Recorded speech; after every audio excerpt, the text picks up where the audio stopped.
My phone lit up at 11:47 that night with a bank alert I was never supposed to see. $9,600 charged through a travel agency for Rome, Florence, and Venice. My name is Victoria Whitman. I am 32 years old, and I work as a senior fraud analyst for a travel payments company in Denver, Colorado, which means I know exactly what unauthorized spending looks like. But nothing prepares you for seeing your own last name attached to it. That morning at breakfast, my father had set down his coffee and smiled like he was announcing good weather. "We've booked a trip to Italy," he said. "Just the five of us." 5 of them. Not me. My mother kept buttering her toast. My sister stared into her phone. My brother gave a tiny shrug like my absence was already settled business. I nodded once and said, "Yeah, okay." I didn't argue. I didn't beg. I didn't ask why the daughter who had covered emergency bills, medical deductibles, hotel deposits, and temporary loans for years was suddenly not family enough for Italy. Then the alert came. $9,600. My card. Their dream vacation. When I opened the transaction details, I saw something that made my hands go cold. They had not only used my card, they had saved it as the primary payment method for the entire trip. That was when I shut everything down. I opened the travel agency receipt. 5 passengers, 2 hotel deposits, international rail passes, and a private food tour in Rome. I read the names slowly. Richard Whitman, Elaine Whitman, Madison Whitman, Ryan Whitman, Brooke Carter.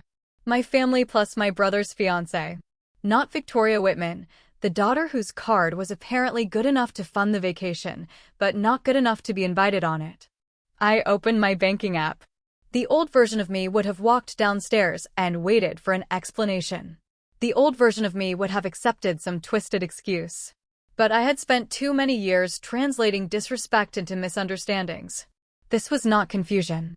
This was a choice. I froze the card. Then I changed the password on every shared account connected to my name. The family streaming plan, the hotel rewards profile, the rental car account, the airport lounge membership, and the emergency credit line I had opened 2 years earlier. I removed all authorized users and turned on two-factor authentication. Then I downloaded every receipt, every Venmo request, every email where my father had written, "Just put it on yours for now, Vic. I'll square up next week." Next week had become never. By midnight, I had a folder on my laptop titled Unauthorized Family Charges. Around 12:20, my phone buzzed again. A declined charge. $1,450. Hotel upgrade in Florence. Then $620. Luggage delivery. Then $389. Travel insurance. They were still trying to build their perfect vacation on my money, and they had no idea the foundation had just disappeared. Before I slept, I called the bank's fraud department and explained that a family member had used my card without permission for international travel. I filed a dispute and requested the card replaced. When the call ended, I did not cry. I sat in the dark and realized something painful but useful. Love without respect can become a payment plan you never agreed to. And my family had been charging interest for years. The next morning, my father frowned at his phone. A small frown. The first crack. "The hotel says the upgrade didn't process," he said. Then the travel agency flagged the failed final balance. Nobody looked at me yet. They were circling the truth, trying not to step on it. "What card did you use?" my mother asked. My father did not answer right away. That silence did more than any confession could have done. Brooke's face changed first, because outsiders often see family ugliness before family members admit it. "There is no family card," I said. Every head turned toward me. My father's eyes narrowed. "Victoria, not now." "Actually," I said, "now seems like the exact time." I told them the card was frozen. Ryan stood up. "Are you serious?" "We leave tomorrow." "Not on my card." My father slammed his palm onto the table. The silverware jumped. "You will unfreeze it right now." For years, that tone had worked on me. But that morning it hit something solid and bounced off. "No," I said. One word. No explanation attached. I filed a dispute. I removed every authorized user. I changed the passwords. Any charge you try from this point on will fail. My mother did not ask if I was okay. She did not ask how long I had known. She only asked, "How could you do this to us?" And that question told me everything. Not how could we do this to you. Just how could you interrupt the benefits of your own exploitation? I stood, picked up my laptop bag, and looked at all 5 of them. Enjoy breakfast. I have work. My mother called after me. You're walking away from your family? I stopped at the doorway. No, I said without turning around. I'm walking away from the bill. By the time I reached the office, my phone had 31 missed calls. I opened my work laptop and spent the morning reviewing suspicious travel claims from corporate clients. The irony was sharp. I investigated strangers who abused payment systems for a living, and somehow I had missed the fraud sitting across from me at breakfast. At 10:14, I received an email from the travel agency. Their system still listed me as the financial contact because my father had not bothered to change it. I read the full itinerary. Business class upgrades for my parents, boutique hotels, private transfers, a vineyard lunch near Florence, a gondola ride in Venice, a Vatican early access tour.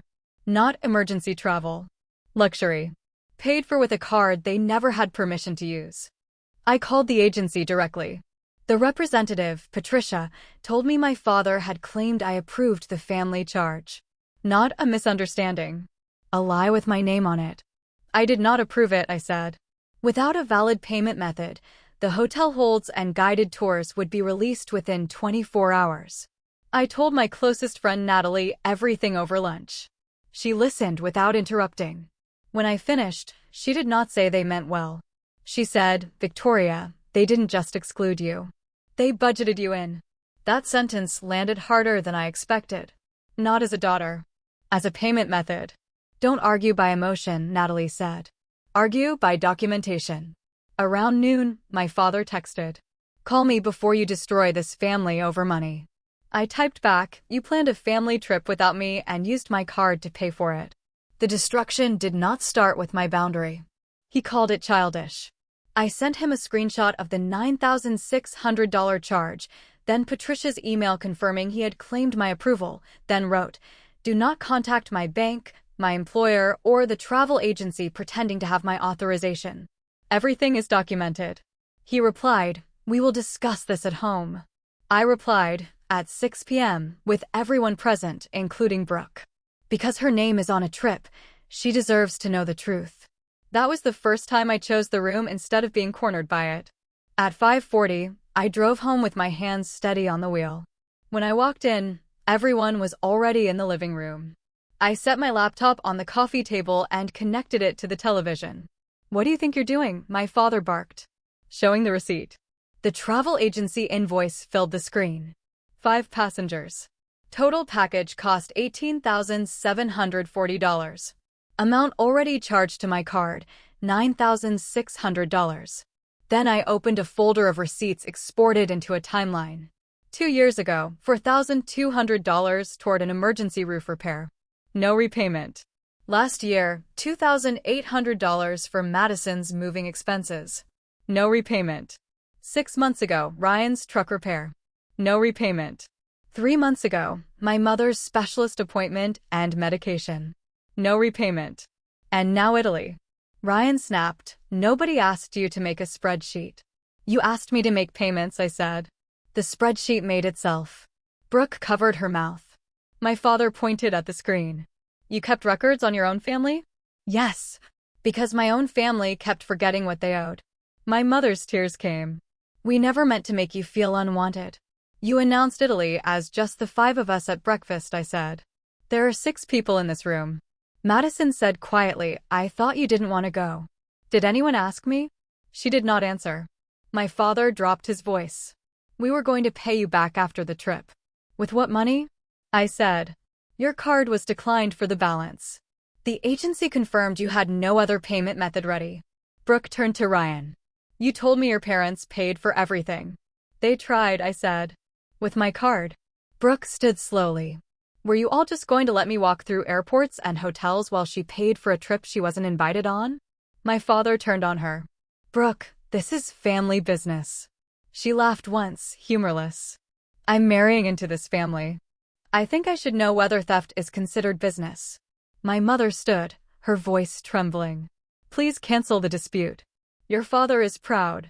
He handled it badly. But if this trip collapses, everyone will know. There it was. Not you were hurt. Not we betrayed your trust. Everyone will know. Exposure was what scared them, not wrongdoing. Then maybe everyone should know less about your vacation plans and more about how you paid for them. Madison whispered, That's cruel. No, I said. Cruel is sitting across from me at breakfast and asking me to understand why I don't belong while my card is already carrying your luggage. Brooke picked up her purse. Ryan grabbed her wrist. Where are you going? She pulled away. To call my parents and tell them the Italy trip might not happen because apparently your family tried to charge it to your sister. My father said, Nobody leaves until this is resolved. It is resolved, I said. My card is closed. The dispute is filed. The agency has been notified. The shared accounts are locked. If you want Italy, you'll need to pay for it yourselves. My mother's tears finally spilled. After everything we've done for you? That sentence almost worked. It touched the old wound. But then I looked at the screen still showing years of payments.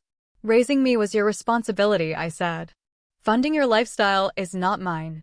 Nobody spoke. My father looked at me like he did not recognize me. At the door, my mother said, If you leave now, don't expect this family to forgive you. I looked back. I'm not the one who needs forgiveness tonight. Then I walked out. Not to my bedroom. Out of the house. I spent that night at Natalie's apartment. Around midnight, Brooke texted me. I expected anger. Instead, she wrote, I'm sorry. I didn't know. Are you okay? Someone who had known me less than a year had asked the question my own family had avoided all day. I wrote back, not really. But I will be. The next morning, the first collapse happened at 8:06. The travel agency emailed that the hotel holds in Rome and Florence had been released. By noon, the Vatican tour was canceled and the Venice apartment reservation was gone. My father sent one sentence. You have ruined everything. I looked at it and felt something inside me finally detach, not break. There is a difference. Breaking hurts because something is torn from you. Detaching is when you set down something you were never meant to carry. I replied, no. I stopped paying for everything. Ryan called. Brooke's parents were asking questions. He wanted me to tell them it was a misunderstanding. You want me to lie so your fiancé's parents don't question your family? I want you to stop acting like you're better than us. I'm not better than you, I said. I'm just not available anymore. An hour later, Madison called. She was crying. Do you know Dad asked me to put the remaining balance on my card? He said you were always difficult, but at least you were useful. That was the role. Not loved. Not included. Useful. Madison, I said, this is what happens when the person being used steps away. The people doing the using look for someone else. So, what am I supposed to do? Say no. She laughed bitterly. You make it sound easy. It wasn't easy, I said. It was just necessary. That evening I went back to the house with Natalie waiting outside. My mother met me in the hallway. You could have handled this privately. I did, I said. I froze my card privately. I filed the dispute privately. I contacted the agency privately. He made it public by lying to everyone. My father appeared at the end of the hallway. He looked tired, but not humbled. Some people are exhausted by consequences and still not sorry for their actions. You're really going to walk away over one trip? He asked. No, I said. I'm walking away because one trip showed me the truth. And what truth is that? I looked him straight in the eyes. That you did not forget to invite me. You remembered my card just fine. The hallway went silent. My mother looked away first. I walked into my room, packed one suitcase, and left with my passport in the front pocket. For the first time, I did not wait for anyone to stop me kindly. They only knew how to stop me with guilt, and guilt no longer had my address. The final collapse came within 48 hours. Brooke canceled entirely. Her parents told Ryan they were concerned about financial transparency, which was polite language for we are not handing our daughter to a family that lies about money. Madison refused to increase her credit limit. My mother tried to book cheaper hotels, but without the deposits, the new total was higher than the original package. My father called two relatives for help. One said no. The other asked why he was going to Italy if he could not afford it. That question did what my pain never could. It embarrassed him. The Italy trip was officially cancelled. Not postponed. Cancelled. The group chat that had once been full of passport reminders became a battlefield of blame until Brooke wrote one message that ended the conversation. The trip did not collapse because Victoria protected her card. It collapsed because all of you built it on money that wasn't yours. Nobody responded after that. The next morning, I met my father at a small coffee shop near Union Station. I chose a public place because private rooms had always favored the loudest person. I brought one envelope. Inside was a printed summary of every outstanding amount and a simple boundary letter. I'm not asking you to repay everything today, I said. But I am separating my finances from the family permanently. You will not use my name, card, email, rewards accounts, or employment information for any purchase or reservation. If anyone does, I'll report it immediately. His face tightened. You'd report your own father? I already reported an unauthorized charge. The title of the person who did it does not change the action. He looked out the window. For a second, I thought he might say he was sorry. Instead, he said, "You've changed." I have. You used to care about this family. That hurt. But pain did not mean he was right. I cared so much that I confused being needed with being loved. I'm not cutting you off because I hate you, I said. I'm cutting off the part of this relationship where access to me means access to my money. He tapped the envelope. Your mother thinks you're punishing us. Mom thinks any boundary that inconveniences her is punishment.